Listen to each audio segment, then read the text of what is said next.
What's up, everybody? What's up, everybody? Welcome to another edition of Kingdom Conversations with your boy, Pastor J. How y'all doing? How y'all doing out there? It is good to be back with you guys another day. Let me see who's in here. Who's in here? Yeah. Say what's up in here. It's good. Good to see everybody. Let me see. Welcome to everybody on YouTube as well as Facebook.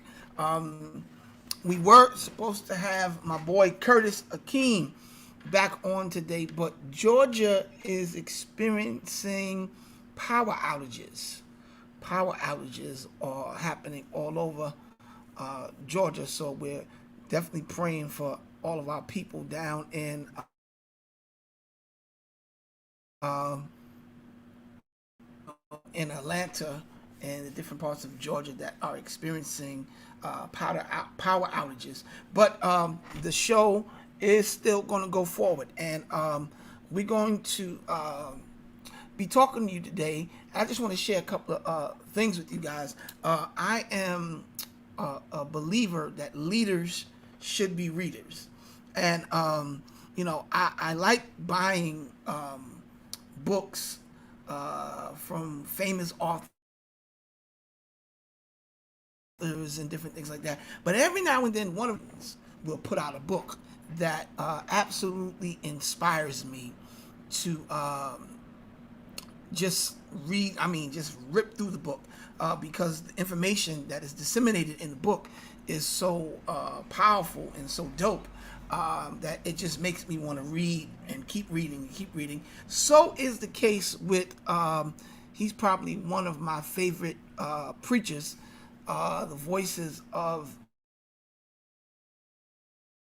this generation. I'm talking Darius Nixon, and he has a book out that I'm going to dig into today with you guys called Jumpstart Your Day. Somebody can tag Bishop Nixon for me. Let him know that we are on here talking about his book, Jumpstart Your Day. I mean to tell you, if you don't have it, you owe it to yourself to get this book. It is such a powerful piece of writing,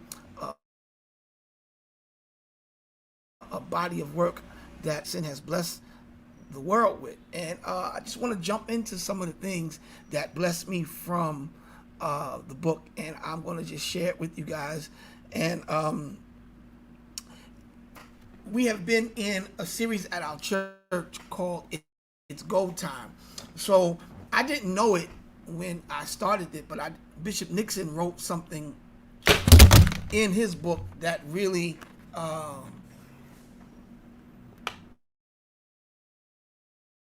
helps me and it's helping me on this series. It's a book in a chapter called Ready, Set, Grow.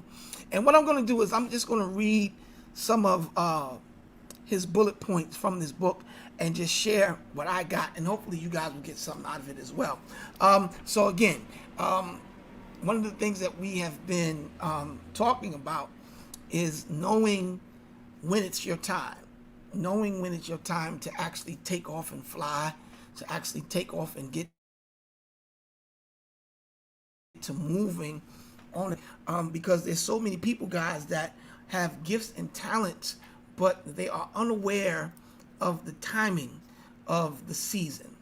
They're not like the sons of Issachar, who in the scriptures were able to detect what time it was and knew that it was a time in the season for them to do certain things. And I think that that's so crucial to us as people, not just believers, but people that are chasing success. I think it's crucial for us to be time it is. And so I'll just share maybe 4, maybe 5 bullet points with you guys from this chapter that really blessed me. The first one says this. Check this out, guys. Some will say that you are always wrong. Then there are others who will lead you to get things right. It is so important to know the difference between a critic and an instructor. Very powerful. And I talked about this before, how it's important to know that a critic to get things started, when you're trying to get the business started, when you're trying to get ministry started, relationships started. Critics are the people who will look at what you're doing, see that you're doing it wrong, and talk about it and spread it, make fun of you, won't offer any type of guidance. But a mentor or an instructor is an individual who will see what you're doing, see that you're doing it wrong, jump in the midst of it with you and help you to make the correction. It's important that, like we said, you have to know the difference between critics and mentors. And the truth of the matter is both are absolutely necessary. Because if people are not criticizing you, it's probably because you're not doing anything worth criticizing. If they're not talking about you, it's probably because what you're doing is not worth talking about. But once you get into that vein, once you get into that, that once that je ne sais quoi gets on you, and you find your purpose and your passion, which will create pursuit, you'll understand that. Because also important, guys, that we have mentors and instructors. And watch this, your instructor is someone who's not intimidated by your greatness.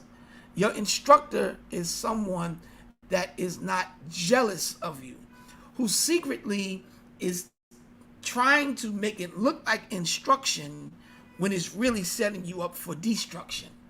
That's how you know the difference between a mentor and a tormentor. A mentor is someone they've gone, and is absolutely necessary for this next phase of your life. And a mentor is someone who sees you, who's able to detect greatness in you and on you, and hates it. They despise that the hand of God is on you. They wish that you were never born. They look at you as someone they're competing with instead of someone that they are to complete. That's how you know the difference between a mentor, a critic, instructor, or mentor. These are the types of people that you will meet all along your journey. And you have to be able to detect who's who and what's what, because you don't want to spend time getting poured into from someone that ultimately wants you to be destroyed.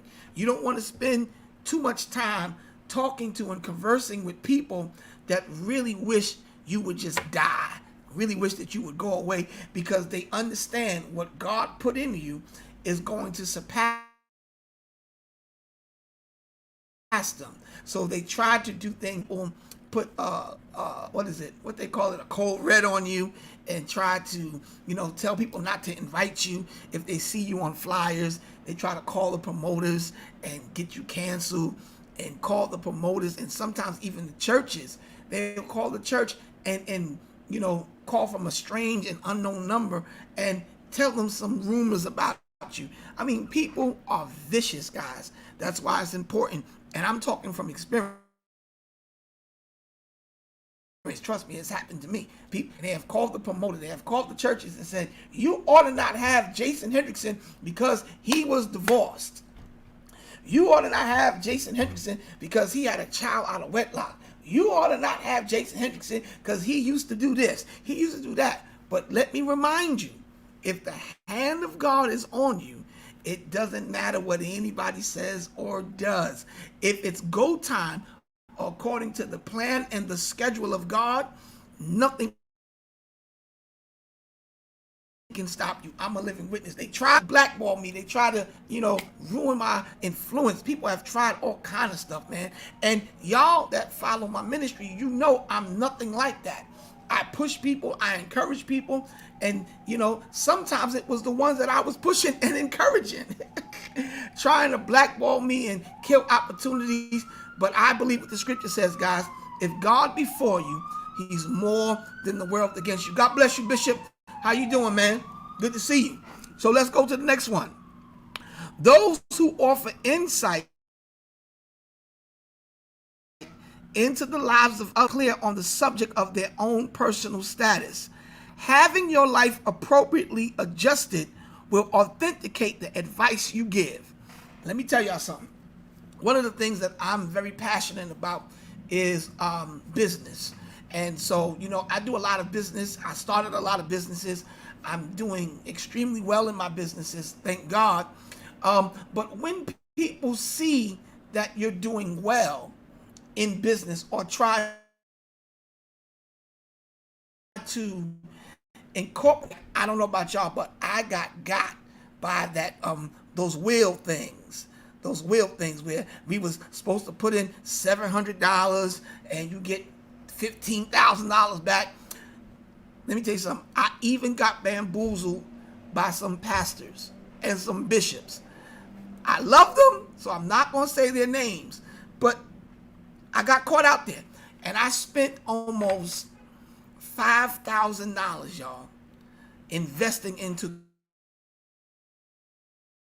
those wheels. Because, and one of them I put in, I think 500, and I got my $5,000 back, something like that. But I had set it up, guys, where I got into so many of them that if it worked, I should have been bringing in, just off of those wheels, $20,000 a month. That's how many of them that I was invested in. And the thing that I started doing, why people stopped asking me to join their teams and all that, because if you put in $750 and you got $14,000 back, show me. I want to see it. And this is what this second thing is about. Those who offer insight. You have to understand that if you're going to put yourself out there as someone's mentor, especially when it comes to something like finances, you have to open up your back office to me. You have to show me in your account. And that's what made people stop asking me. Because, everybody was on that prophetess. Everybody was like, yo, I'm telling you, man, it works. It works. It works. I done got paid twice. I'm like, show me that money in your account. I had one good friend of mine. I mean, he's like my brother. And he was like, Pastor, I'm telling you, you give $750, or no, that one was $1,400. You give $1,400, you get back $14,000. Something crazy like that. I was like, I got the bread, you get paid. He was like, yeah. I was like, show me where they cashed app you. And guess what, y'all? I'm still waiting. I ain't seen the Cash App yet. So if you're going to allow people to give advice to you or offer insight to you, you have to have your life appropriately adjusted, which will authenticate what you're saying and what you're trying to teach. That's like somebody trying to teach you watch this. Even if what they're saying is true, it would be a little difficult for me to receive it, because if you're my teacher, if you're my mentor, you must be the first partaker of it. That's why I train my church like this. Anytime we're at a service, or even if we're sponsoring a service and it's a guest preacher that comes here, I have trained my church. Watch the preacher. Watch the preacher. Because if you're tapping into this portal or this realm, that the blessings of the Lord are in the atmosphere, and God is going to do something for somebody, and there's miracles, financial blessings, you should be the first one sowing into that moment. And I train my church, if that preacher does not sow, hold your seed. Because if they don't believe it, it's probably not God saying it anyway. People will take the moment and manipulate it for selfish gain. But if I believe that the blessings of the Lord is in that moment, I am going to sow immediately. As a guest preacher, if I'm out, I never ask people to do what I'm not willing to do myself. That's how I train my people. That's how I was trained. Because listen, you have to be first partaker if you're going to offer advice to me. If you're going to give, I need to see that it has been effective in your life first. I never forget the time when I first got married. I was about maybe a year in. No matter of fact, it was probably a little bit longer than that. A little bit longer than that. I had this single pastor, right, that told me and my wife, I want to counsel y'all. Now, I think we were almost like 8 or 9 years, and this brother had never been married before. And so I told him no. I was like, Doc, because I know my wife, I was like, I don't think you want to do that. And he was so persistent on, no, I have to sit down with you and Lady Monique. I have to. I just have to. I said, all right. So we went to his office, and I looked at my wife. I said, get him. Because I already knew what she was going to do. So he's in there trying to give us all this marital advice. And I'm in my mind like, well, Doc, if you know all this about relationship, why is your anointed self and so relationship guru self, why are you by yourself? Why are you single? If you can look at me and this woman who got 9 to 10 years in marriage, 3 kids, you live at home with your mama. Needless to say, it didn't work out too good because his information was not authenticated by his lifestyle. If you are going to be effective, your life must reflect what you teach. If you're going to teach finances, you should be financially astute. You should be in a place where your credit is straight, where your savings account is straight, your checking account is straight. Because if you are not the first partaker of what you're trying to administer to people, people will see right through it. They'll see right through it. So make sure that your life is adjusted and, it will authenticate the things that you're teaching when you are the first recipient of the word. That's just like for any preacher. I got some preachers, I got bishops and stuff on here, I got prophetess on here. They will tell you any word that God gives us, it hits us before we preach. And if that word doesn't hit us first, the message is not effective. I'm telling you, when it's a direct word from the Lord, that word will hit your house. It will hit you first. And that's what gives the authenticity to your delivery, because you are the first recipient of that word. And if you are not the recipient of that word, it could be a word of knowledge, it could be a word of correction, a word of judgment. It should hit your life, your area, something in your life somewhere, and that's where you develop the power to deliver that word with truth and justice, because it has hit you first. All right, so make sure anyone, and you got to be real careful, y'all, especially to my young people, because you got a lot of predators that use the prophetic, a lot of predators that use promotion.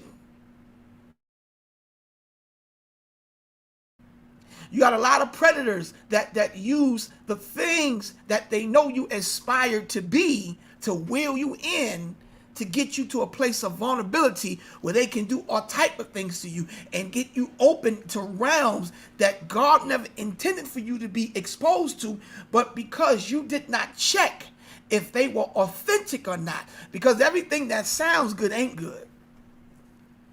Everything that looks good is not good. And everything that looks good to me may not be good for me. So I have to begin to check out people's authenticity. Check out, I get them all the time. It's always somebody, especially now, they always sending me these things on Cash App now. Send me $100, I'll send you $1,500. First of all, do I got SpongeBob SquarePants written across my forehead? Do I look that crazy to you that I'm going to send you 100 so you can send me 1,400? Listen, if it works, show me. Show me. I tell them right away. Because me and my friends was out at dinner a couple weeks ago, and lady hit one of my friends and was like, "Oh, you look so good. I want to take care of you." And so we at the table, and they showing me. I'm like, send them your Cash App. Because she's saying, you so go so this, that. I just a bluff. Call a bluff. Sent the Cash App. I said, matter of fact, send mine. Since since they want to be a blessing and want to take care of, send them my Cash App. We sent them the Cash App, and the first thing they asked for was money. Now, if you're telling me that you are in such a place financially that you just want to take care of somebody, you don't need me to send you any money, because your objective is to take care of whoever you're saying this to. But of course, we're still waiting for that money to come. Just like I'm still waiting for my friend to show me that they cashed out the 11 or 14,000, 15,000, whatever it was.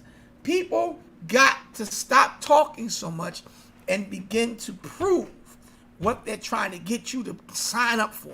Make people, challenge people to prove that what you're saying works. That's why I'm able to convert non-tithers to tithers, because I'll show them my situation and my status when I was not tithing, and this is what it is now. And I'm telling you, it definitely, unequivocally works. People got to be able to show you. Let's go to the next one. There are so many who have no clue as to what they should believe anymore.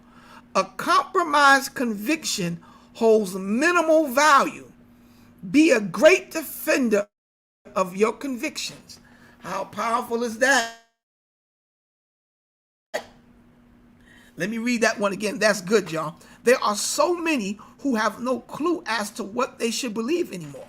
Because, sensationalism and social media has weakened the belief system of a lot of people.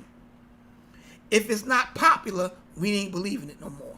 If it's not what the culture is dictating, we don't believe it no more. But if, they say afros is back out, everybody's going to start rocking afros. You got big people trying to squeeze into skinny jeans because the culture told you that's what's hot. And you be at home like the girl on the commercial with the pants, when the pants is too small, with your leg. First of all, any man, watch this, any man that gotta fall back on your bed and kick your legs up in the air like this to pull your pants down, they're too tight. Don't put those pants on. You shouldn't have them on. If you gotta fall back and you a man and you gotta wiggle, jiggle to get in them jeans, you shouldn't have them on. But it's amazing that we are willing to go through all of that just because the culture says it's hot. Your legs right in them upper thighs are chafe. They burning. Why you got them pants on? Because somebody that is a size 30 told you it was hot. It may be hot for a 30, but it's uncomfortable for a 50.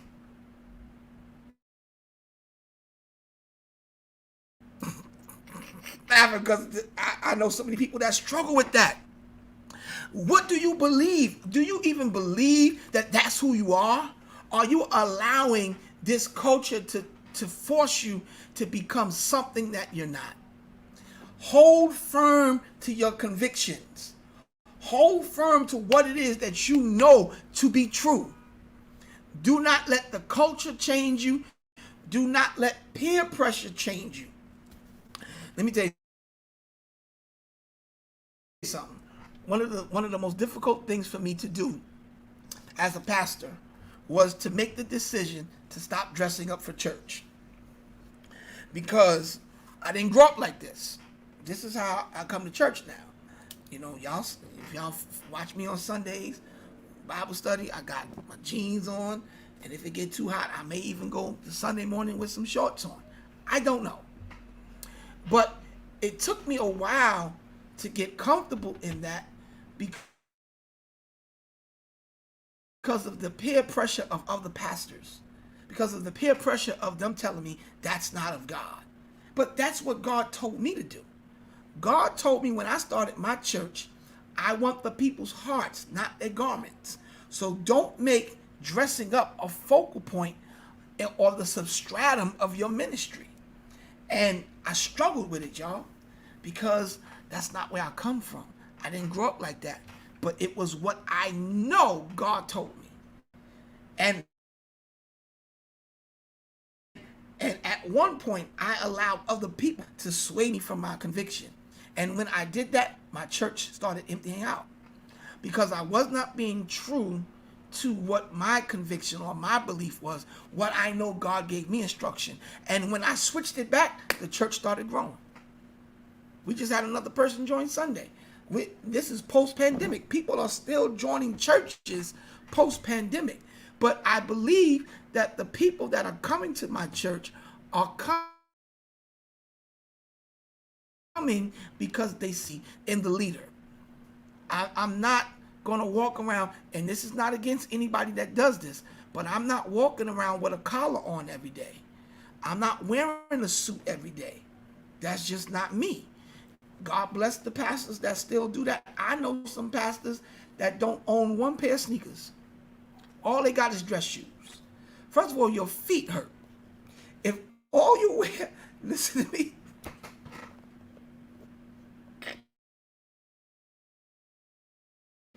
Listen to me. If every day your feet hurt, you got corns and bunions. I'm telling you, you do. You need to get some sneakers. Get you some Reeboks, a pair of Nikes, Pumas. Do something. Get out of them church shoes, especially y'all that wear pointy-toe church shoes every day. Your feet like this all day look like a pig in a blanket, a ham sandwich. Your feet just like this all. You need a pair of sneakers. Get you some Nikes. Get you some Uptown. Get a pair of Yeezys. Stretch out on God. Get you a pair of Yeezys. But let it be your conviction. If you, my God, if you like wearing those suits and with that big cross going across your chest into the pocket of your shirt or your suit jacket, knock yourself out. Stick to it. But for me in my house, I'm gonna put on some jeans, some sneakers, nice little throwback, matching hat, whatever. I'm gonna do what I do because my clothing does not define my relationship with God. It just doesn't. Because when you get a real relationship with God, He will instruct you if you put on something inappropriate. Like now, and you have to know your audience. Like I know I have older saints in my church. So I may wear jeans on Sundays, but I'm not going to wear cut-up jeans because it offends the older saints. So I meet them, but I'm not going to wear no cut-up jeans, because my mother, she's something else. She said, "Why you up there with all that flesh out?" My mother said, cover up. My mother's old school apostolic. She said, "Why you up there?" She said, "Pastor, I need to talk to you." She said, "You up there, all that flesh out." I said, "Ma, it's just cut up jeans." She said, "Don't belong in God's presence."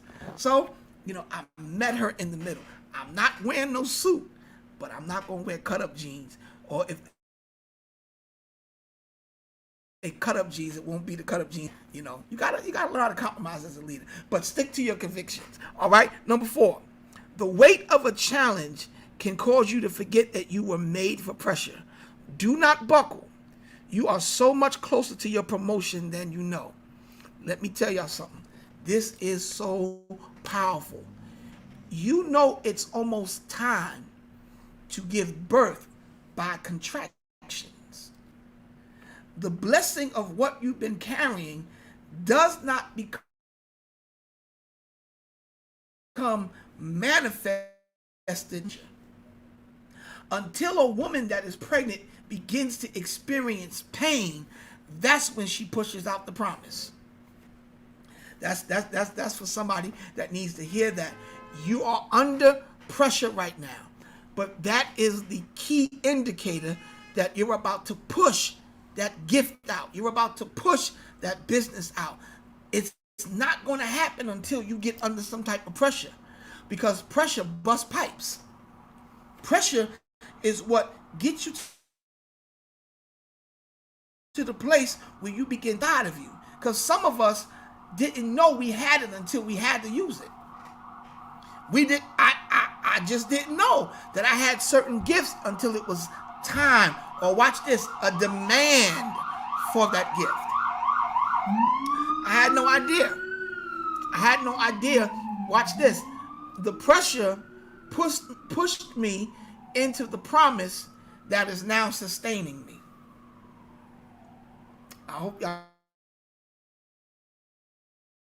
y'all heard that. The pushed me to utilize different gifts that I did not know was inside of me, and now those gifts are sustaining me. Pressure is not a bad thing. It's all about perception. How do you see the pressure that you're under? How do you see if, this is trying to kill me or make me? You determine that. I have made a cognizant decision that the pressure in my life now is just here to develop me. I rebuke death. I rebuke depression. I rebuke losing my mind. Something inside of this pressure, there's a lesson. There's something in this that God wants me to extract from this to help perfect me. That's how I see it. And trust me, the things that God uses to perfect you sometimes will be the things that annoy you the most. It will be that you are ready to quit the fastest that is the key to your promotion. I don't know why it happens like that, guys, but it's just something about the pressure, godly pressure, that when it's applied, I know that he's squeezing me because he's trying to get something out of me. And I know that just in case, if I break during the process, he has enough power to put me back together. So I just stay focused. I don't allow the pain. I don't allow the discomfort rather. I don't allow the loneliness sometimes that I experience, going after my dreams and my passion, being misunderstood, being taken for granted, doing for people that I know refuse to do for me, honoring people that refuse to honor me. I don't know who I'm talking to. Opening doors for people that I know shoes are on the other foot. They would never mention my name. I know it, but I do it anyway because it's not about them. I'm allowing this pressure to make me the connect. I'm allowing this pressure to make me the guy that God can use to be an oracle in a vehicle to bless other people, even if they never bless me in return. Because here's what we need to remember. When others forget, the king remembers. When people forget what you've done for them, God remembers what you've done for them. And God will not ever let your work go unrewarded. And to the gifted, I said this the other day, is one of the most unfortunate things is that our pain often leads people to their promise. The thing that I have to go through to teach me wisdom about being a father is so that I can be happy with his child and not make the mistakes that I made with my daughters, with his daughter. And that's a painful thing to see other people benefiting from your scars. But many are the afflictions of the righteous. God will deliver them from them all. So the things that I go through, afflictions, the things that I go through that hurt me, that, make me discouraged. If I just stand still and keep pushing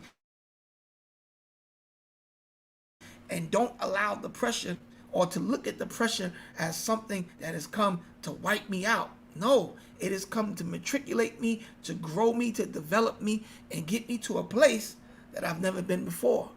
But I have to understand the weight of a challenge can cause you to forget that I'm built for this. I've been saying this for years. The reason why I don't crack and people not cracking does not mean they ain't going through nothing. Because trust me, I have laziness in the past year and a half, just like all of us have. I don't know anybody that hasn't been, but I've been going through something that I know the enemy wanted me to stroke out. He wanted me to have a heart attack. He told me I was going to die. He told me it was going to kill me. But instead, I find myself becoming more compassionate towards the individual, more understanding, but also more firm. And the more that I make a cognizant decision not on people, the more God doesn't turn his back on me. Because I always equate the people that annoy me to how I annoy God. And as upset as I get at them, I have to always reflect on his level of patience, his level of restorative power. I always have to remember how gentle he handles me, even when I disgust him.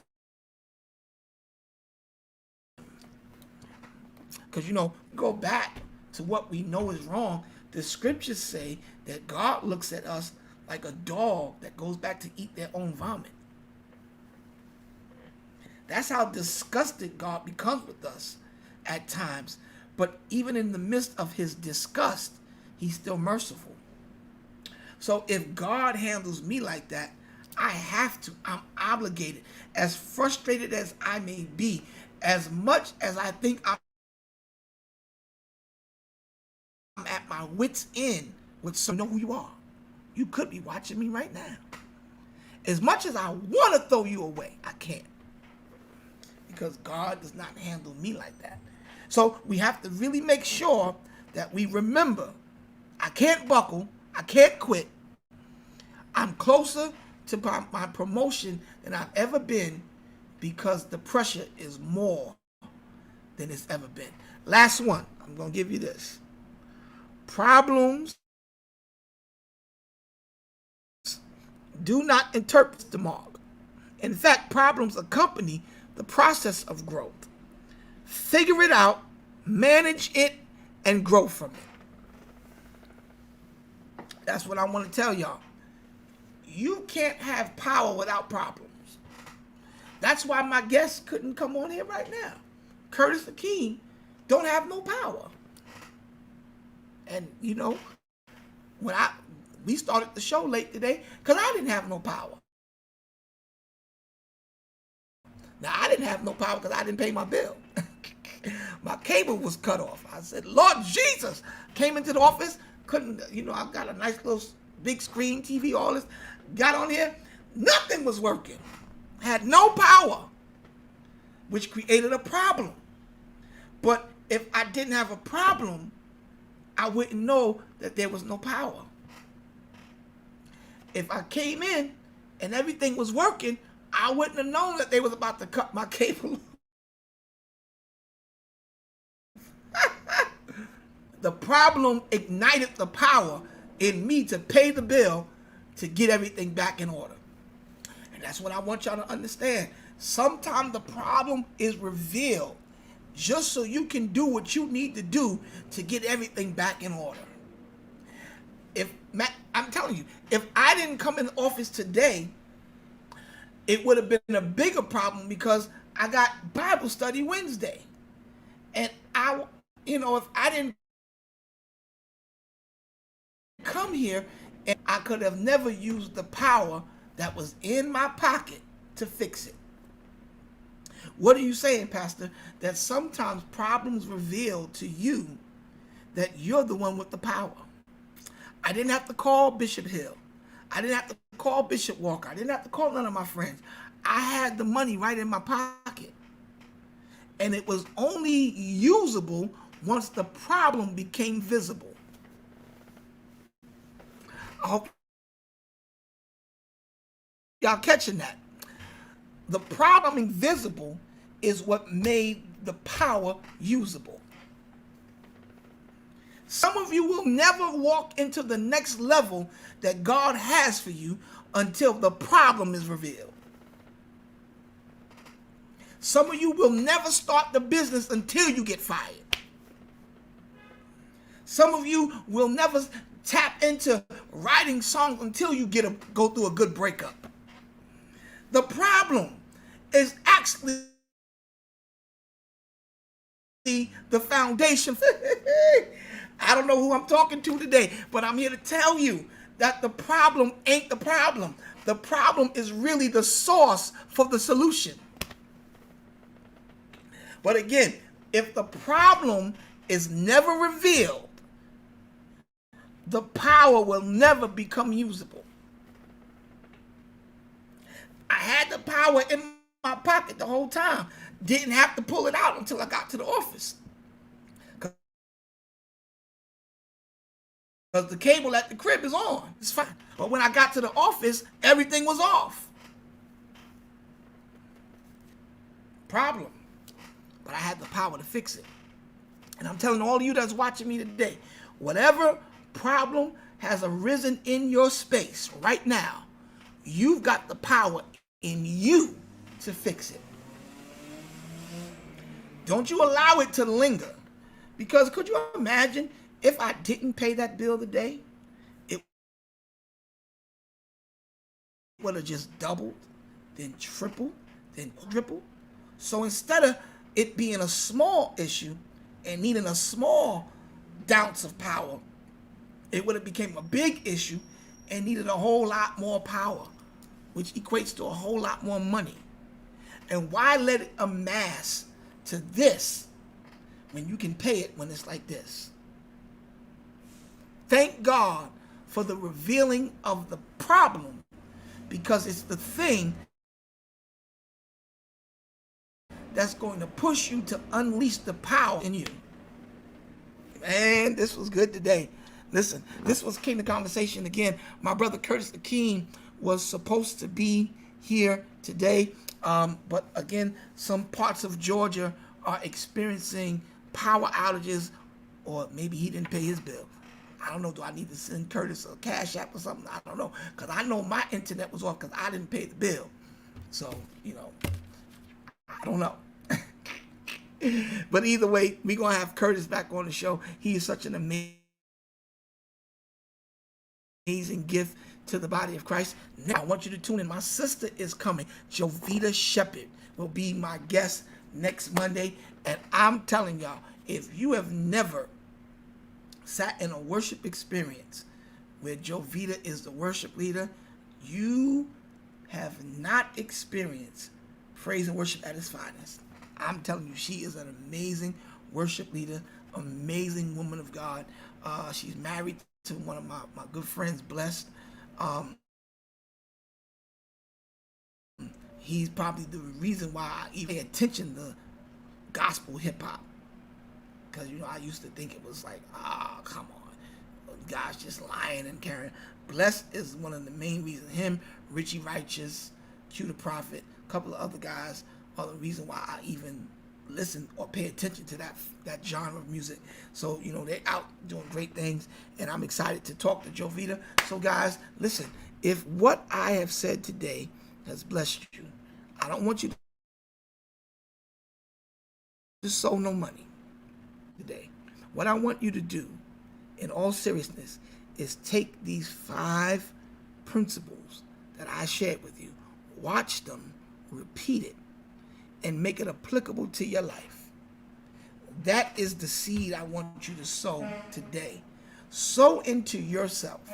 Sow into your business.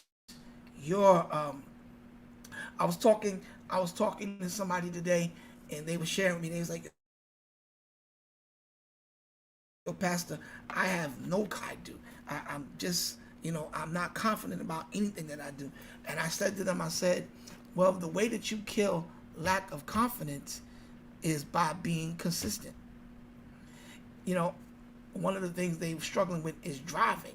I said, okay, you got your license, right? Like, yeah, I got it. I was like, so there's no more excuses. They got these little thing called Go cars now, where you can open up an account on your phone, and you can go get a car a week and go practice driving. What's your excuse? You're only not confident in your driving because you don't drive all the time. Anything that you do all the time, you will become confident because of the consistency. So I want to share that with you. Not having confidence in a thing is overcome and destroyed by you being consistent in that thing. The reason why I can get up and teach and do all this thing on the virtual format, did it for the whole pandemic. I saw a lot of people struggling, trying to figure out if they should have the camera like this or like this, leaning on stuff, not having a tripod, or, and it's just because it was a new thing to a lot of us. But once we got it and we became consistent, I can do a podcast interview, I could teach a master class, and just call me like, yo, I need you, and all right, give me 5 minutes. Let me find what I'm going to talk about, and let's go. Cut the camera on. It's because of consistency. So whatever you want to be confident in, be consistent in, and that's how you will work. All right, y'all. So I hope that you were blessed. Again, I don't want y'all to sow nothing today. No money, none of that today. I just want y'all to sow into yourselves. Remember that if God before you is more than the world against you, and that if nobody else believes in you, Pastor J does. I believe that this is your season for greatness. I believe that this pressure that you're under is only there so that the power can become usable. You won't ever know that you got it until the problem becomes visible. So when problems start to arise in your life, don't, and trust me, I'm talking to myself, because there's one specific situation that has been annoying me like never before.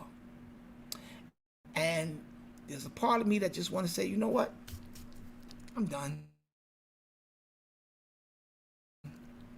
But I can't. Problem became visible so that the power can become usable. You just got to figure out where that power is and where to apply it and get it done. And after a while, this too will pass, and there'll be another problem. It'll be something else. But we don't want to run from, conflict. We want to conquer it.